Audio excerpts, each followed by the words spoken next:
अमरावती में कैसे साफ हुआ नवनीत राणा का रास्ता, पूर्व सांसद बोले राज्यपाल का ऑफर मिला तब जाकर। अमरावती लोकसभा सीट महाराष्ट्र की सबसे हॉट सीट में से एक है। यहाँ बीते 26 अप्रैल को मतदान हुआ था। भाजपा की तरफ से यहाँ नवनीत राणा ने चुनाव लड़ा। इस सीट पर उनका मुख्य मुकाबला कांग्रेस कैंडिडेट बलवंत वानखेड़े से था। अमरावती में नवनीत राणा के लिए रास्ता कैसे साफ हुआ, इसे लेकर शिवसेना के पूर्व सांसद आनंदराव अडसुल का दावा है कि केंद्रीय गृह मंत्री अमित शाह ने उन्हें इस सीट पर चुनाव नहीं लड़ने के लिए मनाया था। अमरावती सीट से 2 बार सांसद रहे अडसुल का कहना है कि उन्हें राज्यपाल पद की पेशकश की गई थी।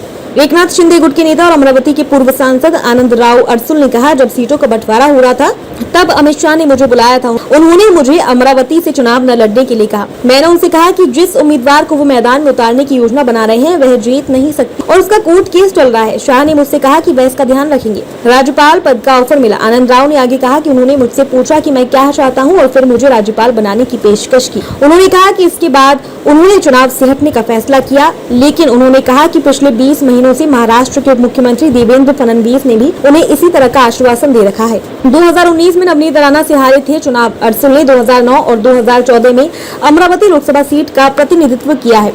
हालांकि 2019 में उन्हें एनसीपी समर्थित निर्दलीय उम्मीदवार नवनीत राणा से हार का मुंह देखना पड़ा था। चुनाव जीतने के बाद नवनीत राणा भाजपा में शामिल हो गई थी। 5 साल में सिर्फ नाटकबाजी और सनसनी फैलाई। अडसुल ने नवनीत राणा पर निशाना साधते हुए दावा किया कि सीट से उनकी जीत मुश्किल है। मौजूदा भावना नवनीत राणा के खिलाफ है, इसलिए मुझे उनके जीतने की संभावना के बारे में संदेह है। राणा पिछले 5 सालों से केवल नाटकबाजी और सनसनी फैलाने में लगी हुई है, जो लोगों को पसंद नहीं आई। गौरतलब है कि आनंदराव अडसुल गजानन कीर्तिकार के बाद महाविकास आघाड़ी एमवीए गठबंधन के पक्ष में बोलने वाले दूसरे शिवसेना नेता हैं। कीर्तिकर के बयान के बाद शिंदे गुट के नेता और भाजपा नेताओं में नाराजगी सामने आई थी। इसके बाद उनके खिलाफ कार्रवाई की मांग उठी थी।